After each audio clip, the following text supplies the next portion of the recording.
If your body's like a car and your legs are your suspension, if your suspension isn't built very well, the faster you go or the farther you go, it's gonna start to break down your car.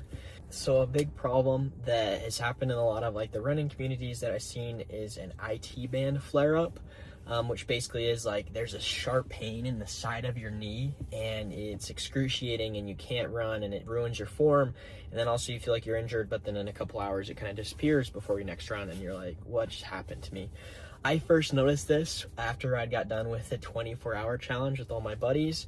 We ran 1 mile on the hour every hour for 24 hours straight, and after that experience I could kind of see exactly what had happened, and the reason is pretty simple, and it's something that can be fixed actually really quickly. I'm going to draw this out. So if you look at the mechanics of a runner, I'll give him a hat here, and some face. So you can kind of see that the leg here, this whole entire leg, is really engaged the whole entire time, where you're going to be having the ankles working together with the knees working very closely with the quads, the hamstrings, your IT band is right in here as well.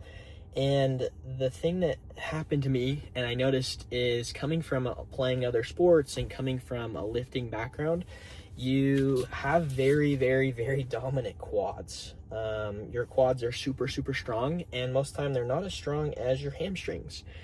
And so what was happening to me is my quads would fatigue a lot slower than my hamstring would. And once my hamstring started to fatigue, it started to pull on everything else. And that's when it got really tight in my IT band and I was starting to get this super sharp pain in the side of my knee. Now, very basic, simple mechanics. The way that I would fix this is by working on my hamstrings.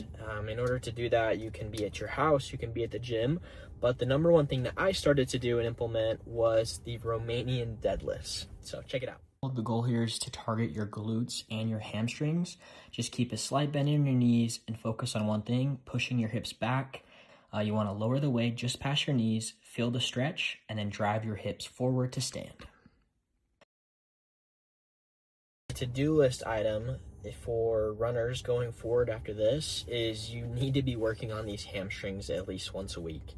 You're putting a lot of miles on your body, and if you want to get faster or last longer, it's not just running more, it's building a better foundation. Because if your body's like a car and your legs are your suspension, if your suspension isn't built very well, the faster you go or the farther you go, it's going to start to break down your car. So what I would recommend for athletes who have this IT band problem is you need to be working on your hamstring at least once a week. And doing so, I prefer, and I just love the RDL because you don't really have to go super heavy and you're gonna feel it right away, especially with weaker hamstrings. And from my experiences doing those RDLs and improving your hamstring strength, you'll start to see an immediate return on investment when it comes to running more miles and feeling better, recovering faster, and all the things you do. So if I'm going to prescribe it to an athlete, I'm going to be adding 4 times 8 of RDL work every single week, and in the gym, you can kind of see from the bar. So we're doing once a week, you're doing RDLs, and I would recommend doing a 4 times 8 for your RDLs.